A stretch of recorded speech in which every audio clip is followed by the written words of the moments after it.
My guest tonight is the leader of the Liberal Democrats. Tim Farron has been elected to lead the Liberal Democrats, succeeding Nick Clegg, who resigned after the party's worst-ever election result. Tim Farron will be unknown to most voters, but he's been a Liberal activist for decades. This may be a small step for Liberals.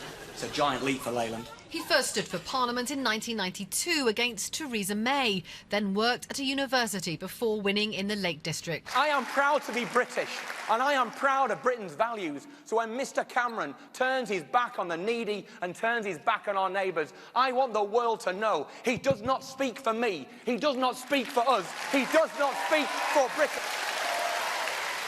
Ladies and gentlemen, please welcome Tim Farron!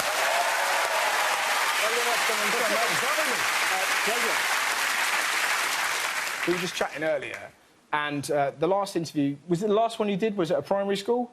And there was a brilliant, listen to the question he was asked by a kid, it's fantastic. They're the best audiences anyway. So a 7-year-old lad said of a primary school, he says, have you met the Queen?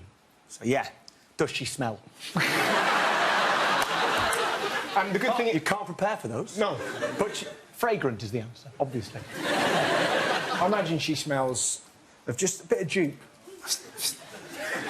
Go on, Tim, give us a sniff. Tell me that's not just right. You were there too? Yeah, I'd sniff her, yeah.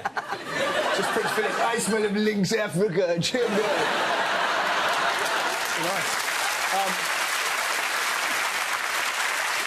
First question I have to ask you, have you ever met Philip Davis? I have met Philip Davis. Can you do me a favour next time you see him? Just before he goes for a chat, can you put some laxatives in his drink so that he can't talk for 93 minutes? He could talk for 93 minutes, he'd just be quite messy. How do we stop it? I think it's a thing that really annoys me. It really pisses off the audience. But how do we stop filibustering? Because it seems so undemocratic. I mean, what I don't understand is why you would bother doing that, particularly when it comes down to sort of free car parking for carers or, you know, first aid in schools. Surely you get involved in politics to try and make a difference and to change things, not to waste your Friday standing up to spoil somebody else's motion. Exactly, man. I will applaud that. As the leader of the Lib Dems, I have to ask you, how is Nick Clegg?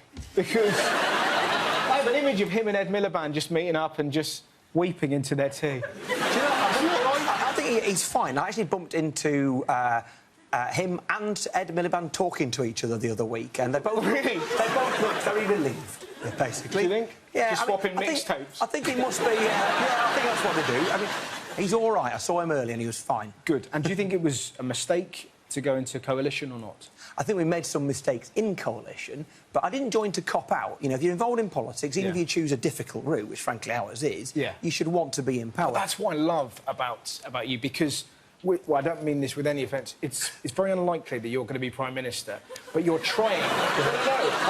But you're trying so hard, and that's why I admire it.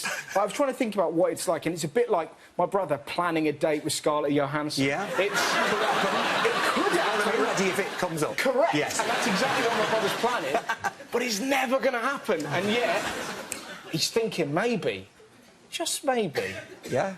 I could bang Scarlett Johansson. You know, and he would need to be ready should the opportunity arise. Yeah, and that's how I think of you now, just readying yourself for Scarlett. It's an enduring image that takes some shaking off. But I think the... It's a better way of putting it. Probably a better way of putting it. Don't shake it off. So I won't shake it off before the date. Yeah, there you go. Right, we'll move on. Why do you think people are so disillusioned with politicians? It's a tricky one, isn't it? Somebody once said that nothing so disillusions the voter than backing the winning candidate. In other words, your hopes, generally speaking, aren't fulfilled. Now, I try, as a constituency MP, to try and sort of prove that wrong by over-delivering. Yeah. But, you know, so, for example, you know, Justin Trudeau, the leader of the Liberal Party in Canada, just become Prime Minister of Canada, came from 3rd place. They had a shocking election previous time. So, my hopes are very much on trying to emulate him in some way. He's got better hair and a tattoo. I can fix one of those things, but not the hair. Do you want to get a tattoo tonight? I'll take you for a tat. Yes, where, any advice? Get a big one on the back. Yeah? Saying what? Don't fuck with me. Oh, yeah? OK. And every time Philip Davis gets up, I just drop my top. Yeah. That would be absolute... Oh, please.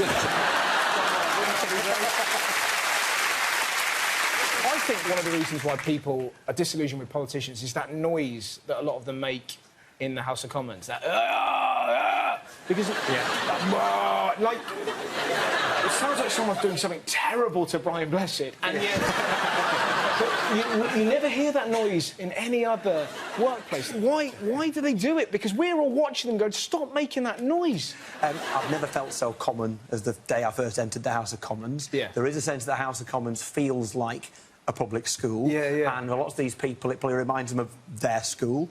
And they behave a little bit like they did when they were at that kind of school. Yeah. I didn't go to that kind of school. Yeah.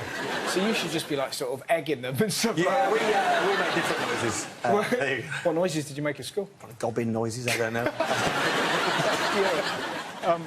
There's no easy way of twisting this, but what do we do about Syria? So there's no easy answer. Because we're all terrified. Yeah. I spent some time over the last few months going to some of the refugee camps in the Greek islands and Calais, near here. And you meet people, families, including really small kids, who have basically fled ISIS and have fled Assad. And the one thing I'm certain we can't do is turn our back on them because it's too difficult. Yeah. It is a really important thing that we tackle. I am, by instinct, somebody who doesn't like the idea of war, but sometimes you have to intervene, and we've just got to look at the evidence in front of us. So Iran, Russia, and, you know, the Western powers are all talking to each other. So that's the first time in ages that's happened. It probably wouldn't have happened without the Paris outrage. So the answer is talking together, but you can't rule out the prospect at some point of having to use some military force to take on, frankly, the most evil people since the Nazis. Yeah.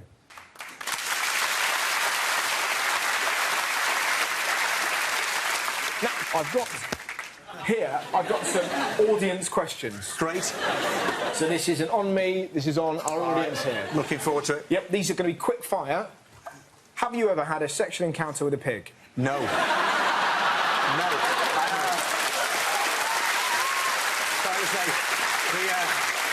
The morning that news arrived on our TV screens was the morning I've never felt more happy to be a vegetarian.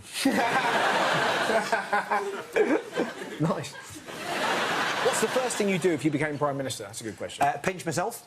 Have a twirl around the chair a bit, probably, and then I'd tackle the housing crisis. You know? Let's hope to God they record that.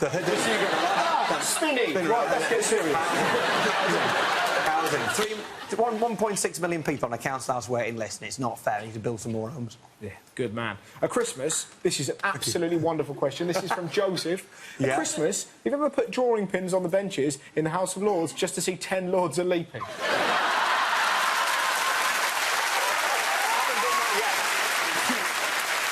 Do you actually like Russel Howard, or are you just here for the publicity?